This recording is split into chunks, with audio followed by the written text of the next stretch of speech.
I think it's very hard or difficult to be resistant toward a system if you don't understand the system.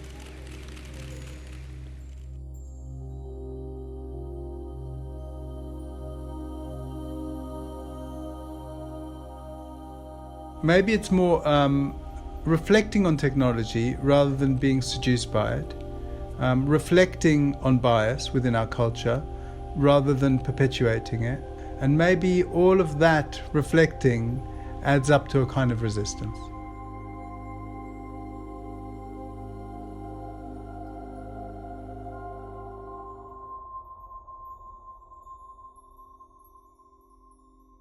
Museen werden oft für Tempel des Schönen gehalten, das sind sie nebenbei. Aber sie sind Orte des Diskurses über das, was uns heute bewegt oder bewegen muss. Und insofern ist Resistant Faces eine Ausstellung über Kunst heute, die sich mit heutigen medialen Themen auseinandersetzt.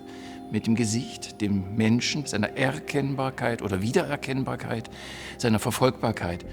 Wenn wir heute an das Porträt, eine der Königsdisziplinen der klassischen Kunstgeschichte, vor allem der Malerei, denken, fällt uns wahrscheinlich zunächst das Social-Media-Phänomen Selfie ein.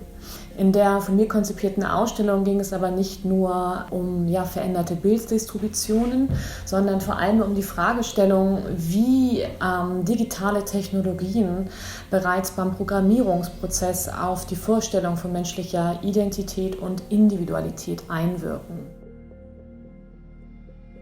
The first photograph that Adam and I actually ever made together was a very transgressive portrait. It was a photograph of a woman under anesthetic. And we spent a lot of time getting permission to make this portrait. And like I said, this picture still felt transgressive even though we had asked all of the right permissions, we kind of got up on a stool and leaned over this woman and took a photograph of her while she was like deeply asleep under medication. And it felt violent, and it felt violent to display the work and to show the work afterwards. I went off to Moscow with this idea of making these portraits using this technology that ended up being Spirit is a Bone. And I arrived in Moscow and I met up with these engineers that had developed this system for photographing people on the streets of Moscow, a surveillance system that was really ingenious. It was able to, as any citizen kind of navigated through the city, this machine was able to gather different aspects of their face. As they turned a corner, it would capture the right part of their face, and if they turned left, it captured the other side. And it was able to kind of take all these pieces and put them together in what is essentially a kind of photo collage. How this was a portrait made without the permission or even the knowledge of the subject. It struck me that this kind of technology was eroding or reshaping our ideas of privacy completely. In 2010, an anthropology professor adapted his Pentagon-funded research for forecasting battlefield casualties in Iraq to predicting crime for American police departments. Based on the predictions of earthquakes and aftershocks, he created a revolutionary algorithm capable of stopping crime before it occurred. He named it PredPol, short for predictive policing. His program claims to have reduced crime in some areas by 27%. Law enforcement agencies throughout the world, including the UK, the Netherlands, China, and this year Korea, acquired it. Diese Bilddatenbanken werden genutzt, auch für Überwachungszwecke. Und beunruhigenderweise sind diese Technologien allerdings alles andere als neutral. So scheitern beispielsweise Gesichtserkennungssoftwares bei Fotoautomaten oftmals der Fall daran, Bilder dunkelhäutiger Frauen zu erkennen, weil sie vornehmlich mit Fotografien weißer Männer gespeist werden. Yeah, well, surveillance is it's a different kind of a portrait, I guess. It's what you can catch with preset cameras, external cameras. And Shadow Stalker talks about the invasion of our privacy and the use of cameras to take our faces and use facial recognition and other circumstances to really to entrap us. Here's how it works. Officers are given maps with red squares indicating where a crime will occur. The algorithms are based on past crimes. Police patrol the 500 by 500 foot square locations looking for suspects. Most often, they're in low-income districts. Shooting or arresting people inside of an invisible red square is one example of what Mimiu deemed algorithmic violence. But there's also the matters of what happens internally, digitally, that isn't external cameras. Like if you go to an ATM, then they have all of your record. If you walk through a turnstile in an airport, they have information that comes up there. So it's the digital information is a kind of a portrait that accumulates, and it could be wrong. It could be mismatched. It could be the information of somebody else, and you would never know because you don't know that it's happening. And I think that this is a really pernicious and dangerous element of capturing our digital profiles that we need to become aware of. I think that you could resist just by knowing about that something is happening, by information that you have. By letting other people know, and that becomes an active moment, an active work. Ideological isn't something new, and Adam and I made a work a few years ago about Kodak and also Polaroid that really speaks to that. The idea that early color photography was inherently racist. How can a piece of technology be racist? You know, it was quite simple. It was better at rendering the tones of white skin than black skin.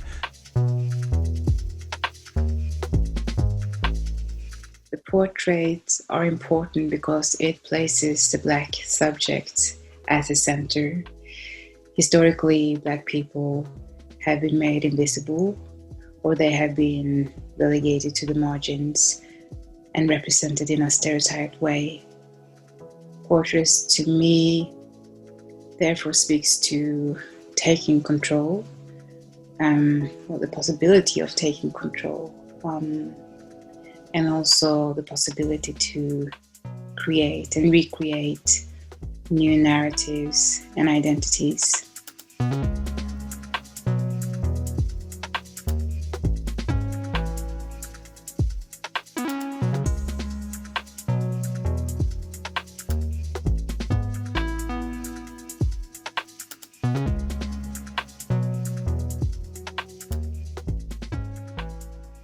I mean, of course, when you think about portrait, you think about photography, and you think about images of a person, for example, or a representation of a person. In my practice, I'm dealing with scientific visualizations, and specifically with scientific visualizations of the brain. What you see is a very colorful structure. Follow the brain movements, and while you're doing this and while you get more and more into this relaxed state of mind, you will learn the story about a specific methodology that was developed allegedly by the CIA. What kind of images or imaginaries we have when we think about the brain? So how do we imagine the brain to look like and to function? And I was looking at two metaphors in particular, and that was one, the metaphor of the brain as a vessel. So as if it is just hardware where all the information gets then filled in. And the metaphor of brain activity as something that is lightening up. So the classical bulb, that if you have an interesting thought, something is lightening up.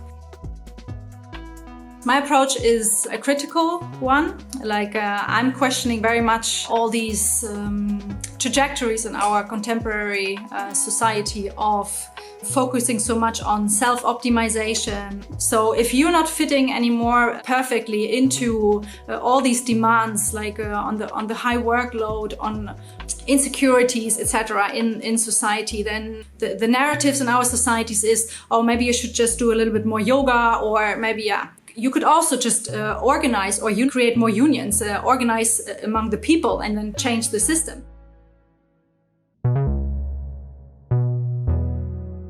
I started looking at people, and I decided to take photographs of people's eyes with a macro lens, so just focusing on their eyes. And the photographs were shot on pickled film, which is what I usually do with most of my photography. I think over a period of 6 months, I had taken pictures of a lot of friends' eyes and people I don't even know. At the same time, I was thinking a lot about the way history is written and how it's written by usually, first of all, people who could write, but also people who had power, people who won wars and rulers.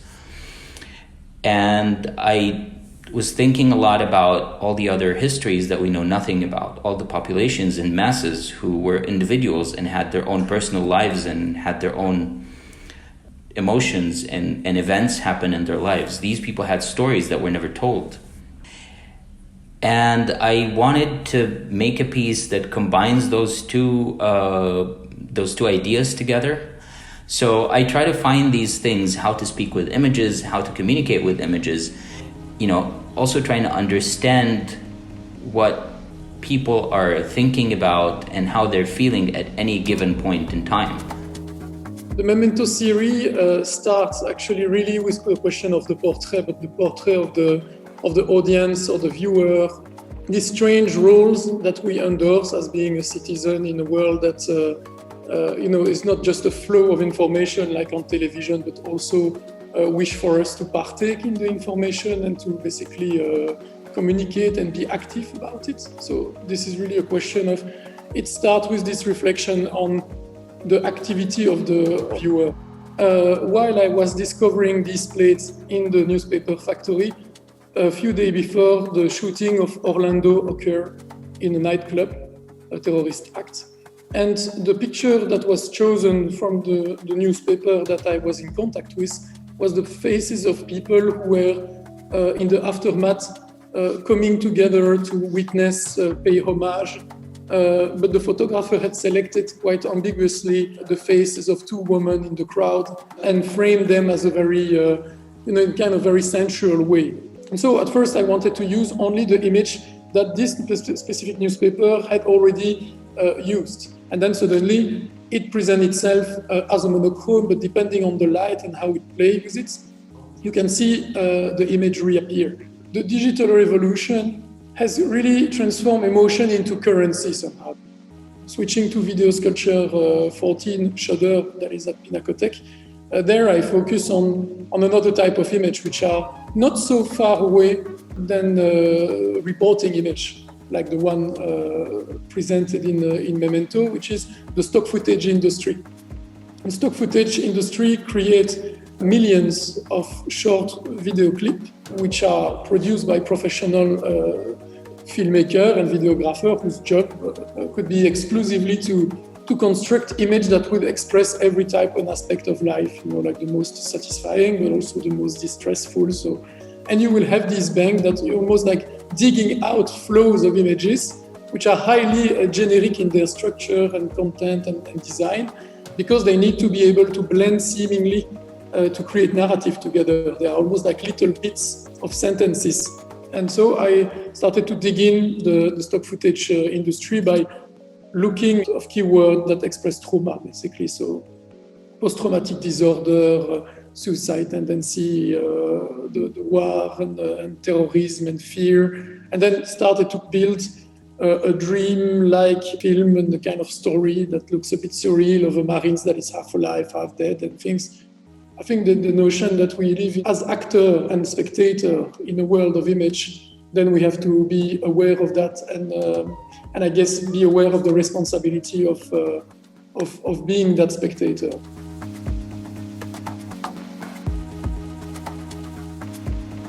For this project, I created street scenes in which I tried to get the viewer to define the anomalies within these scenes, thinking about what is normal behavior and what is deviant, or try to define deviant behavior through algorithms.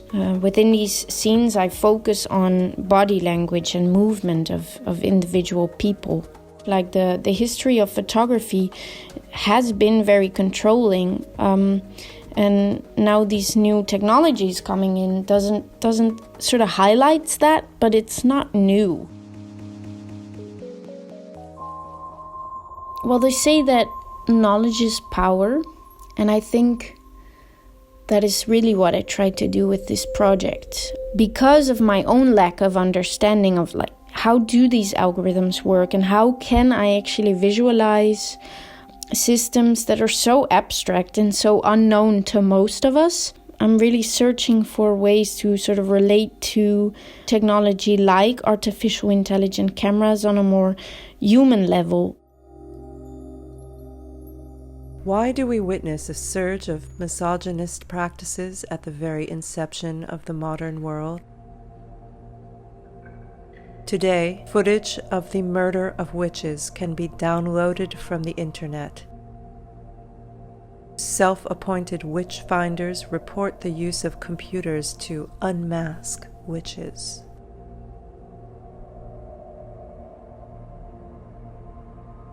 Globalization is a process of recolonization. The excitement of ownership is a piece actually that surrounds, first of all, I would say different politics of faciality. No, what is the face actually mean for not only for systems of facial recognition, but also for politics of installing and perpetuating a certain type of female identity. The case of my work. In the one channel, we see like a series of dolls, sex dolls, dolls that have been created with the purpose of sexual purposes, for commercial ends, that have been inserted artificial intelligence. So they don't only are supposed to play the part of the expectation on the female body and how those normative bodies are constructed, but also actually how we are supposed to function and how we are supposed to be in a certain mood and cognitive abilities or not. So this is what you see in the one channel when you see the installation. In the second channel, you have a video essay in which I question and interrogate different representations of female politicians in the political sphere, in the public sphere.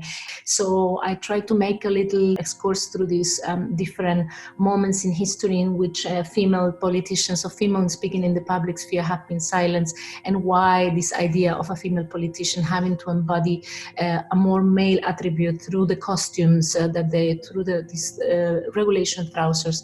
It also goes into the deep entanglement between extractivist practices, basically, and the systemic violence against female bodies that is connected to that.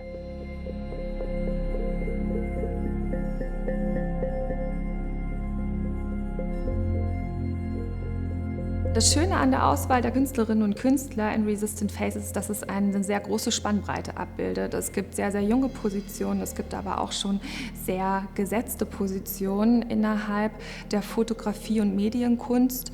Und sie alle beschäftigen sich auf sehr, sehr vielfältige Art und Weise mit dem Thema Porträt. Und das nicht nur inhaltlich sehr vielfältig, sondern auch innerhalb der materialen Ausformung am Ende. Eine wichtige Überlegung in der Ausstellung war, zu zeigen, dass Fotografie alles andere heutzutage bedeuten kann als klassische Prints an der Wand, und auch, dass es verschiedene Ästhetiken gibt, dass diese Auseinandersetzung eben nicht nur der Generation der Millennial-Künstlerinnen und Künstler vorbehalten ist, sondern dass sich ganz dringende Fragestellungen in verschiedene gesellschaftliche, aber eben auch mediale Bereiche hineinbegeben. Resistant Faces wurde aufgebaut in der Phase der Pandemie. Dass wir diese Ausstellung jetzt hier haben können, verdankt sich der 100%igen Finanzierung durch die Alexander Turczek Stiftung. Dafür sind wir sehr, sehr dankbar. Ohne diese Stiftung wäre das nicht möglich gewesen. Und ich denke, dass der Film die Möglichkeit bietet, es über den Tag hinaus, über das Jahr hinaus erlebbar zu machen. Resistant Faces, das ist eine Ausstellung von heute, aus einer schwierigen Zeit, zu einem heiklen Thema und dadurch von hoher Relevanz.